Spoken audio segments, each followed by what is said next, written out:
Friends, हम आज बात करेंगे फैमिली U4BSc की।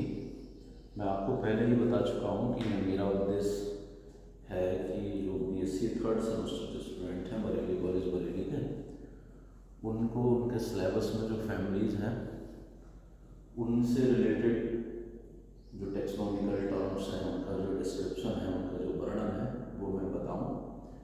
और यदि आपको कोई दिक्कत होती है तो जो आपने मेरा चैनल सब्सक्राइब किया है उसमें आप कमेंट कर सकते हैं, मुझे व्हाट्सएप मैसेज कर सकते हैं, सीधे फ़ोन भी कर सकते हैं। और अगर बरेली कॉलेज के स्टूडेंट हैं तो सीधे आकर मुझसे मिल भी सकते हैं। बिना देर किए हम बात करते हैं फैमिली U4BSc की। फैमिली U4BSc मित्रों बहुत इंपॉर्टेंट फैमिली है, बहुत महत्वपूर्ण फैमिली है। कारण यह है कि जो कॉमर्शियली इम्पॉर्टेंट प्लांट्स हैं, आप समझ सकते हैं रबर का कितना बड़ा कारोबार है, वो रबर भी फैमिली U4BSc के प्लांट से तैयार होती है। मेडिसिनल प्लांट्स की बात करें तो जनरल स्टडीज का एक सवाल है, सबसे ज़्यादा विटामिन C कौन से पौधे में पाया जाता है या कौन से फल में पाया जाता है? तो आंसर होता है उसका आंवला। आंवला आप देखते हो, आंवला का मुरब्बा, आंवले का चूर्ण। तो ये जो आंवला है ये भी फैमिली U4BSc का सदस्य है। तो यदि हम फैमिली U4BSc के कुछ प्रमुख सदस्यों पर नजर डालें, अभी पीछे अखबार में काफ़ी सारा लिटरेचर आया था, पार्लियामेंट में भी क्वेश्चन उठा। एक प्लांट है पुत्रंजीवा। आयुर्वेद का ये मानना है कि इस प्लांट का जो मेडिसिनल प्रॉपर्टीज़ हैं वो, यदि कोई लेडी प्रेग्नेंट है और तो उसकी प्रेगनेंसी को स्टेबल करने में भी इस प्लांट में जो मेडिसिनल प्रॉपर्टी है वो हेल्पफुल होती है। ऐसा प्लांट है पुत्रंजीवा, रॉक्सबर्ग ने दिया। तो वो पौधा भी फैमिली U4BSc का सदस्य है। यदि आप यहाँ देखें, मेरी फिंगर देखें, आंवला phyllanthus emblica is the member of family U4BSc। Rubber hevea ये भी फैमिली U4BSc का मेंबर है। जेट्रोपाइराथन जिसको हम लोग अक्सर बायोडीजल के नाम से भी जानते हैं, वो भी फैमिली U4BSc का मेंबर है। अरंडी कैस्टर रिसिनस टर्मिनस, मेडिसिन गाँव में लोग अंडी के नाम से जानते हैं। अंडी भी एक औषधीय पौधा है। Ricinus terminus is the also medicinal plant. ठीक ऐसे ही मैं आपको बता चुका हूँ, पुत्रंजीवा रॉक्सबर्गाई फैमिली U4BSc का मेंबर है। अगर हम फैमिली की सिस्टमेटिक पोजीशन देखें तो यह फैमिली भी डाइकॉट क्लास के अंतर्गत आती है। सब क्लास मोनोक्लेमाइडी है और जो सीरीजम और यूनिसेक्सुअल्स है, ये इसका सिस्टमेटिक पोजीशन हो गई। मैंने आपको पहले भी बताया कि यूनिवर्सिटी की परीक्षाओं में जब कभी भी किसी फैमिली का डिस्क्रिप्शन आए तो हम उसके किसी एक रिप्रेजेंटेटिव पौधे को ले लेते हैं, किसी एक पौधे को ले लेते हैं। जैसे हम यहाँ कुछ कॉमन करेक्टर्स हैं यूफोर्बिया हेरिटा के, वो डिस्कस करेंगे, लेकिन उससे पहले जो सामान्य लक्षण है उनकी बात भी कर लेंगे। तो वन बाय वन शुरू करते हैं। सबसे पहले हैबिट। अक्सर मैं आपको प्रीवियस वीडियो में मैंने डिस्कस किया U4BSc के केस में भी हैबिट ज़्यादातर पौधे हर्ब होंगे, श्रब होंगे, लेकिन कुछ वृक्ष भी हैं जैसे आंवला वृक्ष है। और एक खास बात यह है कि यहाँ लिखा हुआ है, खास बात यह है कि इस फैमिली के जो पौधे हैं उनके तलों में लेटेक्स पाया जाता है। दूध तोड़ने पर ऐसा निकलता है जैसे दूध के जैसा पदार्थ निकलता है, जो इसका करेक्टरिस्टिक फीचर है। तो मिल्की जूस मौजूद होता है। जड़ें कैसे हैं? टेप रूट्स मौजूद हैं। और अगर तने की बात करें तो तना एनुअल है, पेरेनियल भी होता है, और प्रोस्टेट यानी जमीन के सहारे चलने वाले तने भी पाए जाते हैं फैमिली U4BSc में। और तने पर कांटे भी, अगर आप यूफोर्बिया स्प्लेंडेंसिस को देखें तो आप तने पर कांटे पाते हैं, जैसे नागफनी होता है ना, कैक्टस, ऐसे तने भी फैमिली U4BSc में मिलता है। ऐसा लगता है कि जैसे ये तनों के अंदर पानी को कूट लो तो पानी निकल आए। तो ये जो करेक्टर है ये भी फैमिली U4BSc के तने में देखने को मिलता है। अगर कोई बात आपको नहीं समझ आ रही है तो आप वीडियो को दोबारा देखिएगा, उसको ध्यान से सुनिएगा।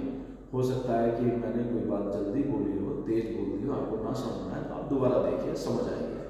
तो तने को यदि देखें तो स्पाइन्स में पहले बता चुका हूँ, जो स्टिपुल्स होते हैं वो भी मॉडिफाई हो जाते हैं, इसमें स्टेम, ठीक है, स्पाइन्स इसमें मॉडिफाई हो जाते हैं, स्पाइन में मॉडिफाई हो जाते हैं, और पत्तियां हैं वे भी स्पाइन्स में मॉडिफाई हो जाती हैं, और पत्तियां कांटे में परिवर्तित हो जाती हैं, जो कैक्टस प्लांट का कैरेक्टर है, लेकिन फैमिली यूफोर्बिएसी के तने में मिलता है। और ये माना जाता है कि जो तना है वो फोटोसिंथेसिस में मदद करता है, किसमें मदद करता है, फोटोसिंथेसिस में मदद करता है, और पानी को स्टोर करने में भी तना मददगार होता है। यदि हम बात करें, पत्तियां ऑल्टरनेट होती हैं, अगर हम देखें ऑल्टरनेट है, अपोजिट है। अब दो प्रकार की पत्तियां हो सकता है, पत्ती ऊपर से ऑल्टरनेट हो, नीचे अपोजिट हो, दोनों कंडीशन भी देखने को मिल सकती है।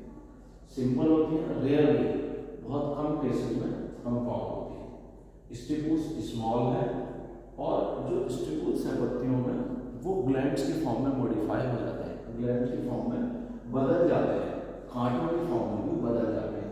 तो ये बात हुई पत्ती की। अब जो इम्पोर्टेंट स्ट्रक्चर है, जो महत्वपूर्ण पहचान वाला कंपोनेंट है, वो है पुष्पक्रम।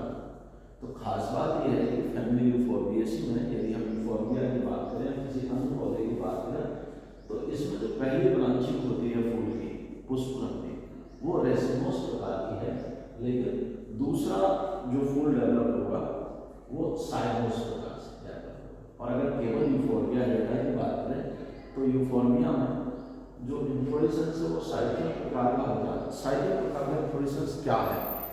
साइक्लिक प्रकार का जो इन्फ्लोरेसेंस है वो एक कप शेप इन्वॉल्यूकर, ब्रैक्ट का बना हुआ एक कप शेप इन्वॉल्यूकर है।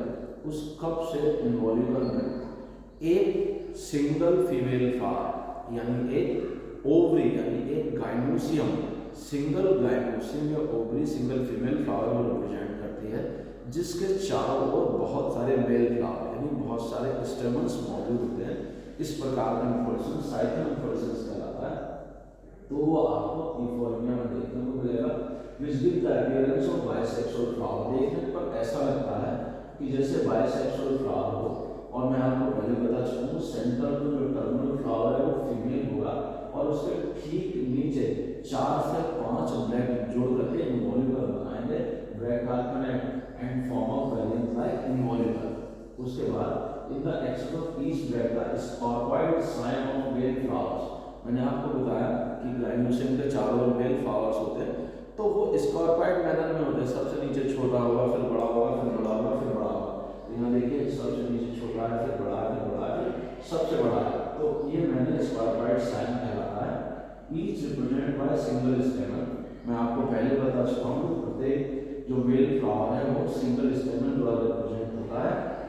और एक और बात आपको देखनी है, ओवल इस जो इन्वॉल्यूकर है, जो ब्रैक्ट का बना इन्वॉल्यूकर है, उस पर ओवल या क्रिसेंट से ग्लैंड्स मौजूद होती हैं, छोटी छोटी ग्लैंड्स यहाँ हमने दिखाई है, अर्धचंद्राकार ग्लैंड मौजूद होती हैं जो लेटेक्स प्रोवाइड करती हैं। साथ ही अगर हम देखें तो प्रत्येक जो ब्रैक्ट है उसको ऑल्टरनेट मैनर में सिक्योरिटी ग्लैंड मौजूद है। अगर एक फूल देखें, फूल छोटा है, स्मॉल है, चूंकि इन्वॉल्यूकर ब्रैक्ट से बनना तो ब्रैक्टिएट हो गई, यूनिसेक्स हो जाए यानी मेल फ्लावर अलग है और फीमेल फ्लावर अलग है, मोनोसियस और हाइपोगाइनस, ओवरी सुपीरियर हो गई। यूफोर्बिया के केस में मेल फ्लावर देखें तो naked represented by single stem. मैं ये बात आपको पहले बता चुका हूँ कि यूफोर्बिया डेल्टा का जो इन्फ्लोरेसेंस है उसमें मेल फ्लावर सिंगल स्टेमन द्वारा रिप्रेजेंट होता है। गाइनोसियम को देखें तो 3 कार्बन होंगे, 1 2 3 सारे आपस में जुड़े होंगे, सिंक आपस में रिलेशन होगी। ओवरी 2 या 4 सेल होगी, और मैं बता चुका हूँ सुपीरियर होगी। प्लेसेंटेशन एक्साइल होगा, यहाँ एक्सेस से ओवरी जुड़े होंगे और 1 या 2 ओवरी पाए जाएंगे प्रत्येक लॉक्यूल में। स्टिग्मा जो होगी वो बाइफिड होगी, स्टिग्मा की संख्या 2 से 6 तक हो सकती है। ये स्थिति हुई गाइनोसियम की। और अब यदि हम इनका फ्लोरल फार्मूला देखें तो मेल फ्लावर के लिए अलग फ्लोरल फार्मूला, फीमेल फ्लावर के लिए अलग फ्लोरल फार्मूला है। तो मेल फ्लावर देखें तो यूरोमार्फिक, मेल का साइन पेरियंथ नहीं है लेकिन ब्रैक्ट मौजूद है। मेल फ्लावर सिंगल स्टेमन द्वारा रिप्रेजेंट होता है A1, और गाइनोसियम चूंकि मेल फ्लावर है तो गाइनोसियम नहीं है, G0 लिख दिया हमने। फीमेल फ्लावर है तो ब्रैक्टिएट है। अब यहाँ मेल वाला साइन नहीं होगा तो फीमेल का साइन लगा डायनोसियम 3 कार्बन से बने यानी ट्राई कार्बन सिंगल कार्बन संकेशन है ओवरी सुपीरियर। तो ये क्या है इसके फ्लोरल फॉर्मूला है।